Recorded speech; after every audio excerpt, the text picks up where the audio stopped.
Chief DeVries and Deputy Chief Papayulano. He's also the Deputy Chief from the Bureau of Counterterrorism. So basically, we're here today to talk about our preparation for the Democratic National Convention and to answer any questions that we may have about our preparation when we know what occurred in Butler, Pennsylvania. We want to make sure that we put certain things to rest, and we want to let everyone here know what we're doing in preparation. Now, as things unfold, obviously, as a police department, we look at intel, any intelligence that we have around any incident or possible incidents that could affect the safety of the city, the DNC, or the neighborhoods as a whole. We take that intel, we analyze it, we assess it, and if it's necessary, we'll make adjustments to our manpower, the needs, our deployments. That being said, I've said this over and over again. We have been preparing for this DNC since we found out that we were going to be the host city. We continue to do that throughout. And all of the incidents that could occur, we are accounting for those things. And we're making sure that we're training around those things. Now, can we train for every single possible thing that could absolutely happen? No. What I will tell you is those things that we know, that those things that are predictable, they're also preventable. So we want to make sure that we train around those things. And with that, I'll take any questions that you may have.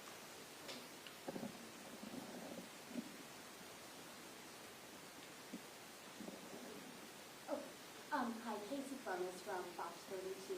Have you been in touch at all with Police Chief Jeffrey Norman in Milwaukee, maybe to kind of compare notes, talk about what they're doing, and if they've expanded any perimeters or increased security? Have you been in touch with Milwaukee, given their response to the RNC in the wake of the assassination attempt? Yes, but I've been in touch with Chief Norman prior to that. Because we're both host cities and we sort of border each other, we're in such close proximity, we're helping each other out. We're having these conversations because we want to understand best practices. We want to know what they're seeing there. We want to let them know what we're seeing here, and if there's any intel to share, we also will do that. What I will say is the conversations that I've had with Chief Norman have been fruitful. We've had great conversations around this, and we just had a very good conversation around the RNC that he's running right now. We had that conversation yesterday. So I think he's well aware of everything that's going on, and I think he's doing a great job. José González with Telemundo, Chief, question first. How many additional officers will be working to the event, and also any message to the community? When you say how many additional officers will be working, are you speaking for the DNC or the RNC? The DNC. Well, we have additional officers coming in, up to 500 officers. So we do have officers who are coming in to help out. That's going to free up some of our officers who have the training, the field force training, to be out in the field. So it's going to be helpful to us. We want to make sure that we're protecting everything, all of the venues that we can protect, but we also want to make sure that we keep the city safe as a whole. So we also have to protect neighborhoods during that time. So this will help us free up our Chicago police officers to make sure that they're available to respond to any crimes that are happening outside of the DNC footprint. So we're going to have right now. Hey, hang on, please. Hi, Melanie. I was watching Chicago. So I know that CPD has already been in the communities trying to let residents know what will be required of them to access their homes during the DNC. They'll be inside a security footprint. I'm curious, does the attempted assassination attempt change any of that? Will there be additional security measures added on to whatever CPD has already planned? That's a good question, but let me just kind of put something in perspective there. what you saw that occurred in Pennsylvania was an outdoor event and something that obviously we had not been planning for a year. So the security measures that are in place, that we have in place currently, to prevent those types of incidents from happening. So we've had nearly a year to plan for those things. Now, again, if we get any additional intel, if we see things where we know we need to make adjustments or we need additional manpower, we will make those adjustments as soon as possible. We are concerned about everyone in the city, especially those around that venue, and we're going to make sure that we do everything that we can to protect it. Hi, Superintendent Jenna Barnes from WGN News. We're hearing in Pennsylvania reports of communication breakdowns between the Secret Service and the local police there. Can you explain CPD's relationship to Secret Service with the DNC and how you prevent somebody from falling through the cracks? Well, here's what I can tell you. I can't speak for the relationship between Pennsylvania and federal partners, but our relationship here with the Secret Service has been stellar. It's been 100% professional. Our communication is right on point. We are planning together. We meet. We have these conversations all the time. And I can tell you that the contact and the collaboration between not only the Secret Service but all of our federal partners around the planning of the DNC has been great. And we're just going to continue that throughout. Now, obviously, we see something like this that happens. Again, once you see something like that happens, we can now start to plan for the possibility of something like that. That doesn't mean that we have not already been doing it. So we have been planning for these types of things, and I can say that our partnership with the Secret Service has been extremely strong.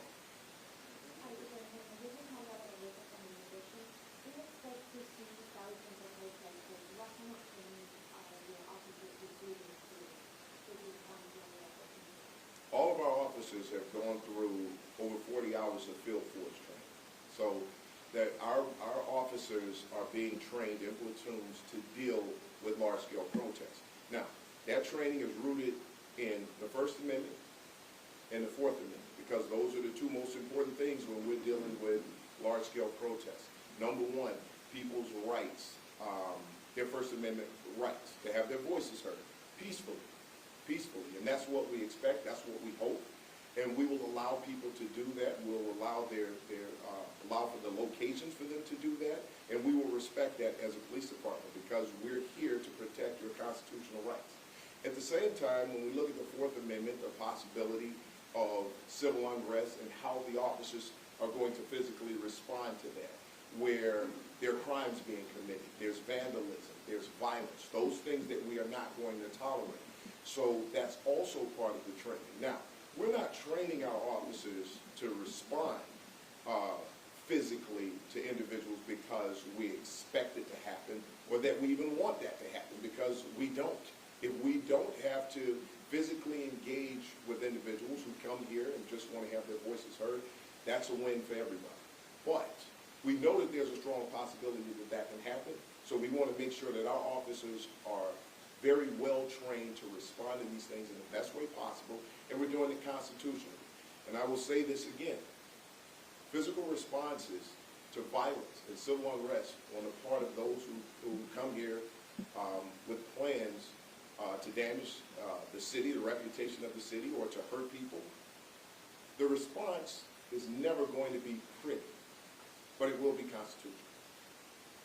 Superintendent, before Saturday, of course, all of us have been focusing on, the police role surrounding all of the protests that you were just talking about. But of course, this brings a lot more clarity to your role in terms of securing the entire South Perimeter. And now we're thinking more about rooftops and the venues where all of these other events from the DNC are going to be taking place. Can you talk about what you're doing? I don't know if there's, are you looking at an increase in manpower, or is there more attention being placed on rooftops and windows now that there was before Saturday? I mean, how are you able to, I guess, maybe break down what time you had to are we doing everything already that we probably could do, or is there more that we can? We do that on a regular basis. We're constantly assessing and reassessing our training. We're constantly assessing and reassessing our plans.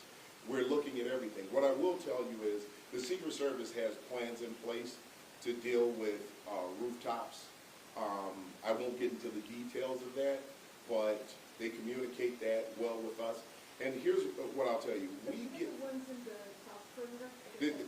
yes, yes. And what I will tell you is that we have dignitaries who come in all the time. We have presidential visits. We have visits from the vice president as well as the president.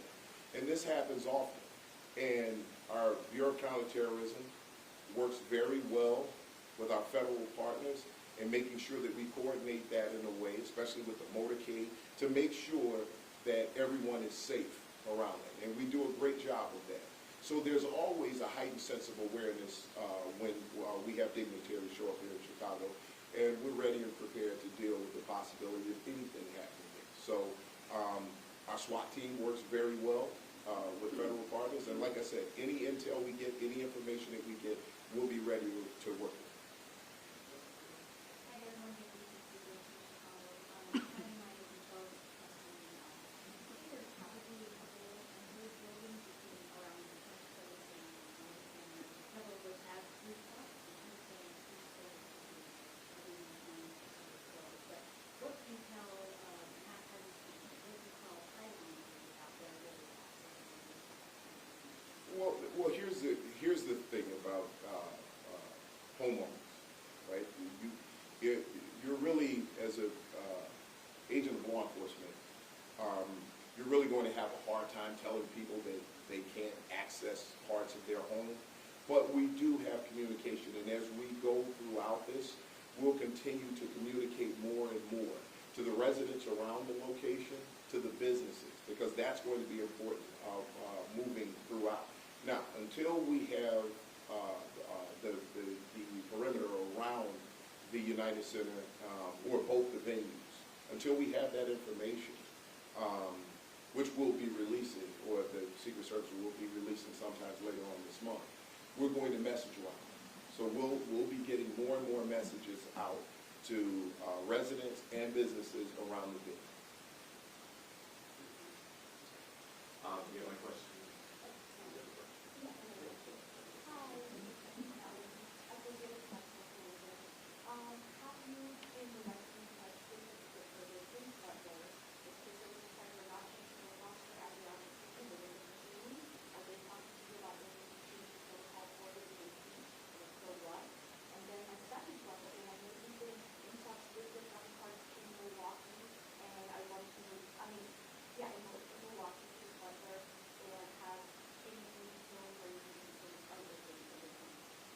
Okay, I'll answer that backwards.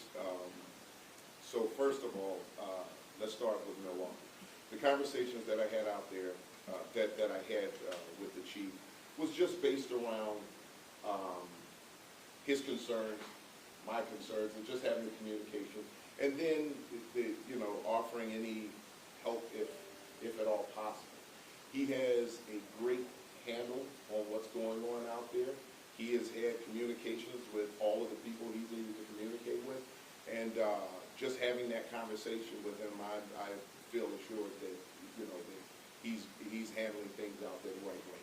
I don't want to really talk much about what's going on because the chief there, Chief Norman, is in charge, and he's controlling the RNC out there. On this end, we're constantly in contact with the Secret Service about things that are going on. Now, one thing that we don't do here is second guess what the Secret Service's plans are, because we know that our coordination and collaboration with them has been great. Anything that we see here that we think are issues, we will take that to them. They're open for that information, and the same thing when they have concerns. And that type of collaboration gives me confidence that we're ready and prepared to deal with whatever comes down the city. Everyone has me from the new private. I'm sorry, what's your? Everyone has me. All right, we're probably got you. We got you. I wanted to touch a little bit on the perimeter, which you mentioned that that's the place earlier. So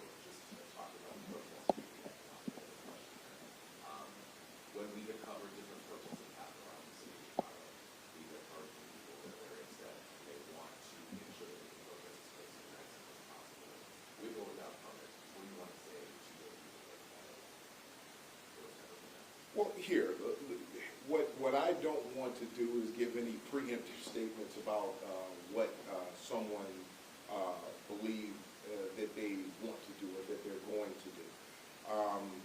Until the area around the location within Sight and Sound is released, it's hard to say what those groups are going to do, because they will have the opportunity to go out and have their voices heard.